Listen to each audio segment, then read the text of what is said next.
최고의 시대이자 최악의 시대였다. 무엇이든 가능해 보였지만 정말로 가능한 것은 아무것도 없었다.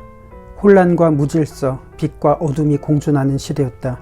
영국은 턱이 커다란 왕과 얼굴이 못생긴 왕비가 다스리고 있었다. 프랑스를 다스리는 왕 역시 턱이 컸지만 왕비는 매우 아름다웠다. 두 나라 왕들은 호화로운 궁전 안에 머무르며 마냥 행복하게 지냈다. 이들은 자기 나라의 백성들이 어떻게 살고 있는지 조금도 관심이 없었다. 단지 왕이기 때문에 백성들은 무조건 자신들을 사랑해 주어야 한다고 생각했고 당연히 그럴 거라고 믿었다. 또한 자신들의 권력과 지위가 언제까지고 안전하리라 여겼다. 자신들이 누리고 있는 모든 것이 백성들이 있기에 가능하다는 생각은 조금도 하지 못했다. 때는 1775년, 영국의 지배를 받고 있던 미국이 더 이상 견디지 못하고 독립을 요구하기 시작할 무렵이었다. 영국의 왕과 정부는 이 요구를 그다지 심각하게 받아들이지 않았다. 이들은 자신들에게 유리한 지금의 상황이 영원할 것이라고 생각했다. 거대한 변화의 소용돌이가 닥쳐오고 있다는 사실을 전혀 알아차리지 못했다. 프랑스 역시 영국과 별반 다르지 않았다.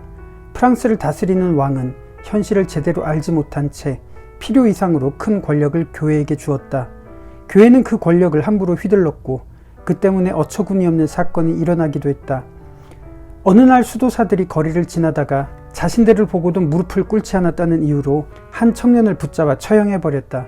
거리가 멀어서 수도사들을 미처 알아보지 못했을 수도 있을 텐데 그들의 심판은 이유와 상관없이 그저 냉혹하기만 했다.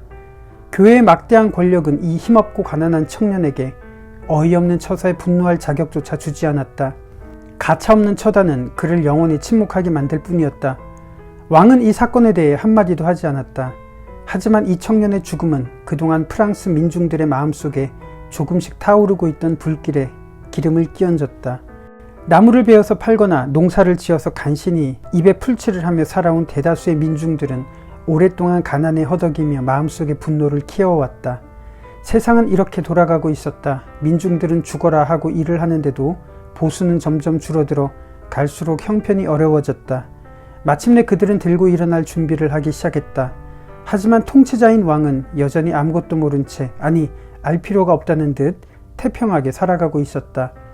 역사의 한 페이지를 새로이 장식할 엄청난 일이 일어나려 한다는 사실을 꿈에도 깨닫지 못한 채 이렇게 두 도시 이야기는 시작됩니다. 1775년 11월 영국 텔슨 은행의 직원이었던 자비스 로리는 마차를 타고 도버 해협으로 가고 있었습니다. 그는 도버에서 한 아가씨를 만나서 그녀와 함께 파리로 갈 예정이었습니다. 자비스 로리는 텔슨 은행의 오래된 직원이었고 나이가 60이 되었습니다. 그가 만나려는 사람은 루시 마네트라는 20살가량의 아가씨였습니다. 왜 영국 텔슨 은행은 자비스 로리를 파리로 보내야 하는 걸까요? 자비스 로리는 18년 전에 파리에서 근무했던 텔슨 은행의 직원이었습니다. 그때 프랑스인이었던 마네트 박사는 영국 여인과 결혼을 해서 아이를 낳았는데 그 아이가 바로 루시 마네트였던 겁니다. 18년 전 마네트 박사가 갑자기 실종되고 그의 아내가 죽었습니다. 그의 재산을 텔슨 은행의 직원이었던 자비스 로리가 관리했고 고아가 된 루시는 텔슨 은행의 후견인이 된 겁니다. 그렇지만 죽은 줄 알았던 마네트 박사가 18년 만에 살아있다는 소식을 듣고 당시 파리 지점의 직원이었던 자비스 로리가 루시 마네트와 함께 마네트 박사를 확인해서 영국으로 데려오기 위해서 파리로 가는 중이었습니다. 마차는 프랑스 파리의 빈민가 생땅투안 거리에 진입했습니다. 그때 맞은편 마차에서 커다란 포도주 통 하나가 떨어져 박살났고 순식간에 길거리는 포도주로 가득했습니다. 가난한 사람들은 길가에 떨어진 포도주를 진흙과 먼지가 뒤섞인 것에 아랑곳하지 않고 다 핥아 먹었습니다. 진흙과 뒤섞인 포도주가 주는 만족감, 그렇지만 포도주가 주는 기쁨은 잠시, 다시 빈민들은 현실의 무게에 짓눌립니다. 이 포도주통 사건은 앞으로 일어날 이야기의 복선입니다. 자비스 로리와 루시가 탄 마차는 생땅투안 거리의 술집에 도착했고 술집 주인이었던 드파루주 씨와 그의 아내를 만나게 됩니다. 드파루주 부인은 항상 뜨개질을 하고 있었습니다. 왜 뜨개질을 하고 있었던 걸까요? 드파루주 씨는 자비스와 루시를 안내해서 한 집으로 데리고 갑니다. 그곳에는 한 노인이 열심히 구두수선을 하고 있었습니다. 그는 18년 전에 감옥에 감금된 충격에서 벗어나지 못하고 기억을 잃은 채 구두수선에만 매달려 있는 노인이었습니다. 그는 죽은 아내와 너무 닮은 딸 루시를 보며 옛 기억을 되살립니다. 그렇게 자비스 씨는 드바루주 씨의 도움으로 마네트 박사를 데리고 영국으로 돌아옵니다. 시간은 5년이 흘러 1780년이 되었습니다. 영국과 프랑스는 관계가 급속히 나빠져서 전쟁의 기운이 감돌고 있었을 때 찰스 다네라는 25살의 청년이 프랑스 첩자라는 누명으로 재판을 받고 있었습니다. 이 재판에 마네트 박사와 루시는 검찰의 증인으로 소환되었습니다. 이들은 5년 전 영국으로 돌아오는 배에서 찰스 다네와 함께 있었다는 이유에서였습니다. 그렇지만 루시는 찰스 다네가 언제나 친절했고 결코 수상한 일을 하지 않았다고 증언했음에도 불구하고 검찰은 찰스 다네의 유죄를 거의 확정해가고 있었습니다.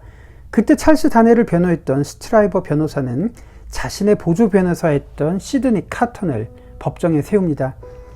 피고 찰스 다네와 보조 변호사 시드니 카턴은 놀라울 정도로 생김새가 비슷했습니다.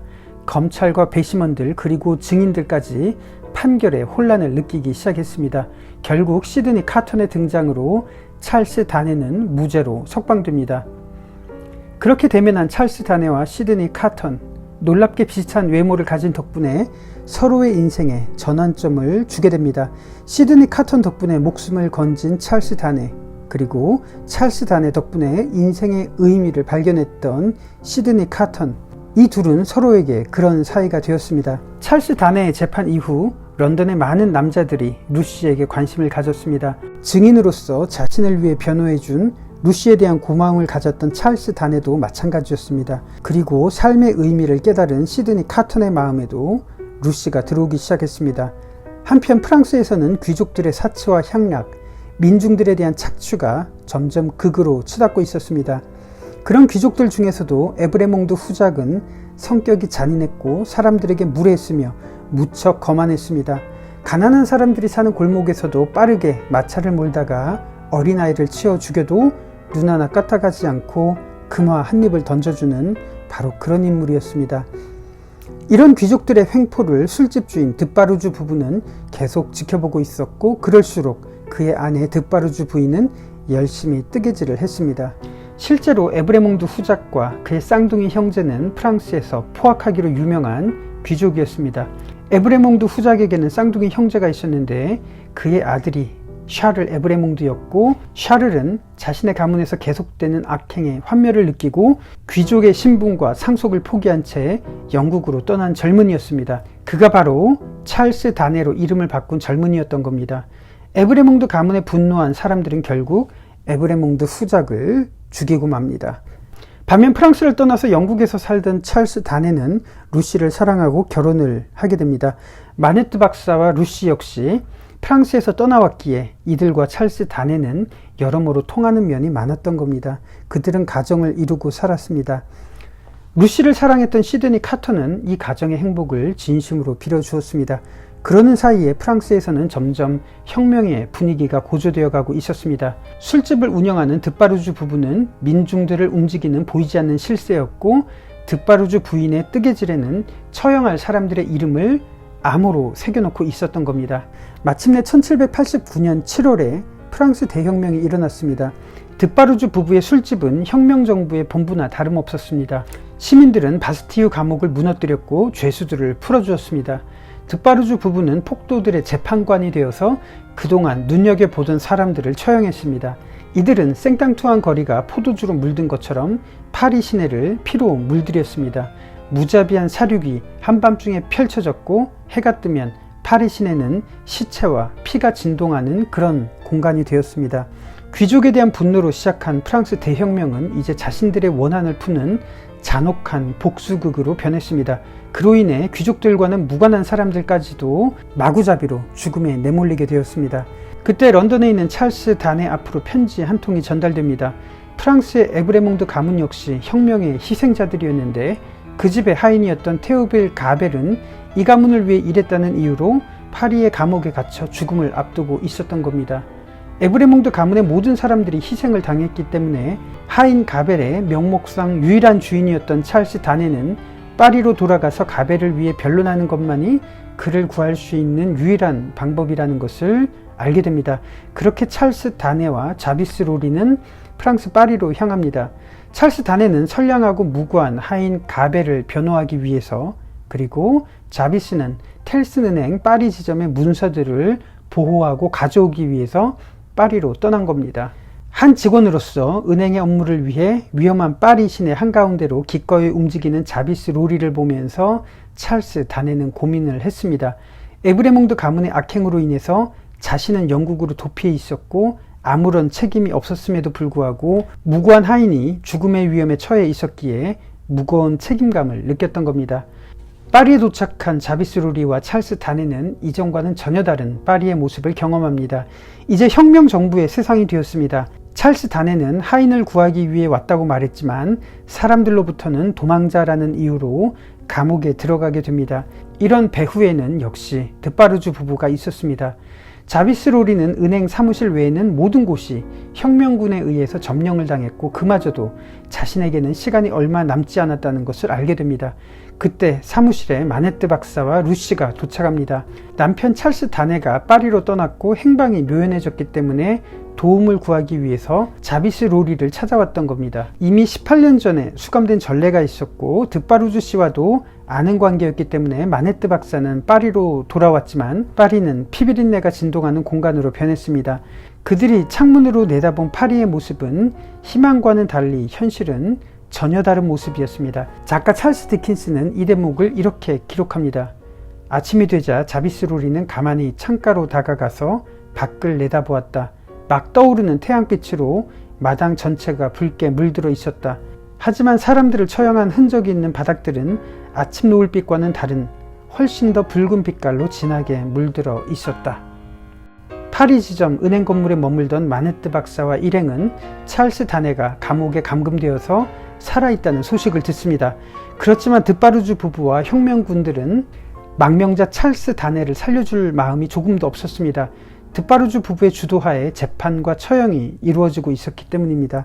그리고 드디어 감금된 프랑스의 국왕과 왕비가 재판을 받아 단두대의 이슬로 사라집니다. 수많은 귀족들과 무고한 사람들이 차례를 기다리며 형장의 이슬로 사라집니다. 대혁명을 지켜보는 마네트 박사는 현실에 대한 회의로 가득합니다. 그 대목은 이렇습니다. 그들이 서 있는 자리는 어둡고 더러운 길거리의 한 모퉁이였다. 골목의 집들마다 공화주의자를 나타내는 온갖 표시들, 즉 삼색 깃발을 비롯해 자유, 평등, 박애, 그것이 아니면 죽음뿐이라는 글씨, 여러 개의 창과 칼로 된 모형들, 그리고 단두대의 모형들을 그린 그림들이 덕지덕지 붙어 있었다. 드디어 찰스 다네의 재판날이 다가왔습니다. 재판을 받고 사형 판결이 내려지면 모두 2시간 내로 처형이 됩니다. 본명 샤를 에브레몽드라는 이름을 가진 찰스 다네가 재판을 받습니다. 그는 자신이 망명하게 된 이유가 프랑스 귀족들의 횡포와 향락의 환멸을 느껴서 귀족 신분을 포기하고 프랑스를 떠난 거라고 주장했고, 이것을 영국인이었던 자비스 로리도 증언을 해 주었습니다. 프랑스 사람이었던 마네트 박사 또한 찰스 다네의 무고함을 증언합니다. 그렇게 무죄를 인정받은 찰스 다네는 극적으로 풀려나고 그와 함께했던 다른 죄수들은 단두대로 사라지게 됩니다. 그렇게 파리를 떠나려던 찰나 찰스 일행은 다시 혁명군들에게 붙잡힙니다. 그 이유는 드파르주 부부가 찰스 다네를 다시 고소했기 때문입니다. 왜냐하면 18년 전에 마네트 박사가 감금되었을 때 몰래 기록한 편지가 발견이 되었기 때문입니다. 그 편지에는 마네트 박사가 감금된 이유가 상세하게 적혀 있습니다. 에브레몽드 쌍둥이 형제들의 만행이 기록된 겁니다. 또한 에브레몽드 가문에 의해서 드파르주 부부의 친지들도 희생이 되었다는 내용이 편지에 기록되었습니다. 찰스 다네는 이제 재판 없이 처형될 위기에 직면했습니다. 찰스 다네가 감금된 감옥에는 52명의 죄수가 사형을 기다리고 있었습니다. 그들은 귀족들과 관리와 평민들과 하인들에게 이르기까지 다양한 사람들이 죽음을 기다리고 있었습니다. 이 사람들은 이제 살아날 가능성이 전혀 없습니다. 그때 감옥의 문이 열리면서 찰스 다네를 만나러 한 사람이 들어옵니다. 누굴까요? 시드니 카턴입니다. 시드니 카턴은 간수를 매수해서 면회를 왔습니다. 시드니는 준비해온 약을 찰스에게 먹이고 그를 기절시킵니다. 그리고 둘은 옷을 바꿔 입었습니다. 시드니 카터는 감방에 갇히고 쓰러진 찰스 단에는 매수한 간수가 데리고 나갑니다. 자비스 로리, 마네트 박사, 루시, 그리고 시드니 카턴의 신분이 된 기절한 찰스 단에는 파리를 떠나게 됩니다. 이제 감방의 사람들이 처형을 받을 시간이 다가옵니다. 시드니 카턴이 했던 일을 지켜보았던 한 젊은 여인이 시드니에게 말을 건넵니다. 당신은 그분을 위해 대신 죽으려는 건가요? 그렇습니다. 그리고 그의 아내와 어린 딸을 위한 것이기도 합니다. 당신은 정말 용기 있는 분이군요. 부디 제가 당신의 손을 잡고 서 있게 도와주세요. 저는 너무 무섭고 떨립니다. 그렇지만 당신처럼 용감한 사람 옆에 있으면 두려움을 이길 수 있을 것 같아요. 사형수를 데리러 온 호송마차는 그들을 단두대에 내려주었습니다. 그리고 지금부터 두 도시 이야기의 마지막 부분입니다. 호송마차에서 죄수들이 내렸다. 에브레몽드를 대신해서 온 시드니 역시 마차에서 내렸다. 그는 여전히 젊은 여인의 손을 꼭 잡고 있었다. 그는 단두대를 막아서서 그녀가 단두대를 보지 않도록 배려해 주었다. 두 사람은 마치 주위에 아무도 없는 것처럼 다정하게 이야기를 나누며 서로를 위로하고 용기를 북돋아 주었다. 그리고 서로에게 축복의 말을 건넸다. 마침내 시드니는 그녀의 손을 놓았다. 그녀가 먼저 단두대 앞으로 끌려갔다. 단두대를 둘러싼 군중들이 숫자를 외쳤다. 22번째 모가지다. 시드니 카터는 자신의 인생에 의미를 부여해준 구절을 중얼거렸다. 나는 부활이요 생명이니, 나는 부활이요 생명이니. 구경꾼들이 외쳤다. 23번째 모가지다. 시드니의 차례가 되어 앞으로 끌려나갔다. 침착한 태도로 죽음을 맞으러 걸어나가는 그의 모습은 몇몇 사람들에게 깊은 인상을 주었다. 만약 그들이 좀 더 가까이 있어서 그가 하는 마지막 말을 들을 수 있었다면 그들은 그 고결한 응변에 더욱더 깊은 인상을 받았을 것이다. 단두대 앞에서 시드니가 외친 마지막 유언은 이것이다. 지금 이 순간 나는 이전에 내가 했던 그 어떤 일보다도 훨씬 가치 있는 일을 행하고 있습니다. 나는 이제껏 알아온 그 어떤 안식보다도 훨씬 더 평안한 안식을 얻을 것입니다. 그날 밤 파리의 거리에서는 모든 사람들이 에브레몽드에 대한 이야기를 속삭였다. 그들은 단두대에서 처형될 때 그렇게 평화로운 얼굴을 한 사람은 이제껏 단 한 번도 보지 못했다면서 시드니의 모습이 참으로 숭고했다고 말했다. 어떤 사람들은 그가 앞날을 내다보는 것처럼 보였다고 말하기도 했다. 그것이 사실이라면 그가 내다본 앞날의 모습은 어떤 것이었을까? 시드니 카터는 자신들을 체포하고 처형한 사람들과 재판관들이 혁명정부에 의해 또다시 처형되는 모습을 내다보지 않았을까? 그리고 파리가 피비린내가 진동하는 사륙과 공포의 도시에서 아름답고 평화롭게 번창하는 새로운 도시로 거듭나는 모습을 혹시 내다본 것은 아니었을까? 또한 그는 자신이 목숨을 바쳐 구해준 루시네 가족들이 영국에 무사히 돌아가 평화롭게 살아가는 모습을 내다보지 않았을까? 루시와 찰스가 함께 오랫동안 행복하게 살면서 아들을 낳아 그 이름을 시드니라고 지은 것과 다시 제정신을 찾은 마네트 박사가 존경받는 노인으로 건강하게 오래오래 살아가는 모습, 그리고 자비스가 10년이나 더 살다가 평화롭게 눈을 감는 장면 등을 말이다. 그 밖에도 혹시 그는 매년 자신의 기일이 돌아오면 루시가 그를 위해 감사와 슬픔의 눈물을 흘리는 모습을 내다보지 않았을까? 그리고 마지막으로 루시의 아들 시드니 다네가 훗날 유명한 변호사가 되었을 뿐만 아니라 그가 낳은 아들에게도 시드니라는 이름을 지어주고는 어느 날 그 아들을 데리고 파리에 와서 단두대가 있던 자리를 보여주며 시드니라는 용감한 사람이 바로 이곳에서 숭고하게 죽었노라고 이야기해주는 모습을 내다본 것은 아니었을까? 이렇게 두 도시 이야기는 끝이 납니다. 탄탄함을 넘어선 치밀한 플롯과 구성이 돋보이는 이야기는 왜 두 도시 이야기가 찰스 디킨스의 가장 완성도 높은 작품인지 보여줍니다.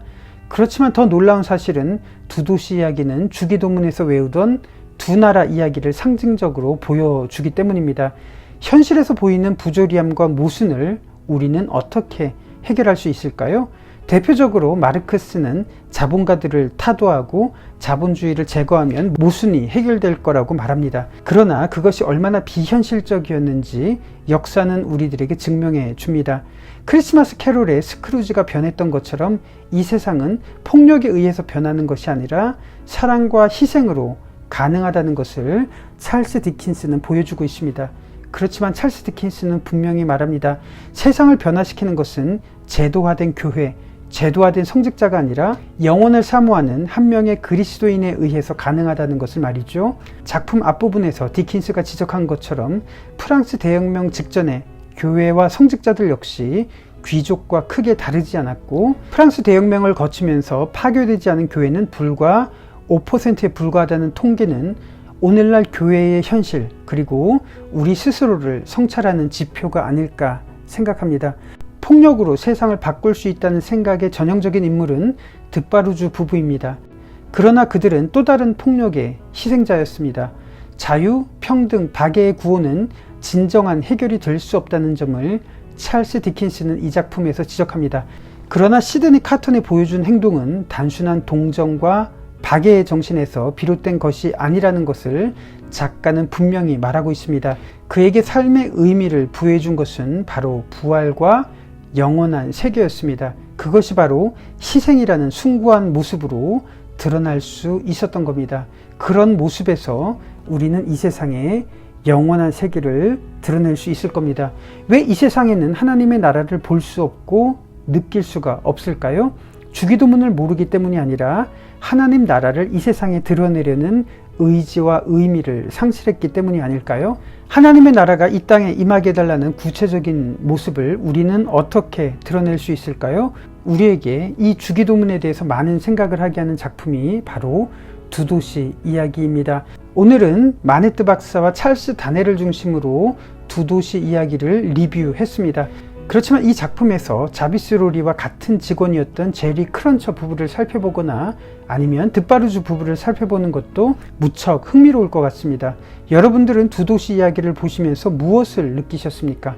여러분들의 생각이 무척 궁금합니다. 여러분들의 생각과 의견을 댓글로 남겨주시면 정말 감사하겠습니다. 지금까지 두 도시 이야기였습니다.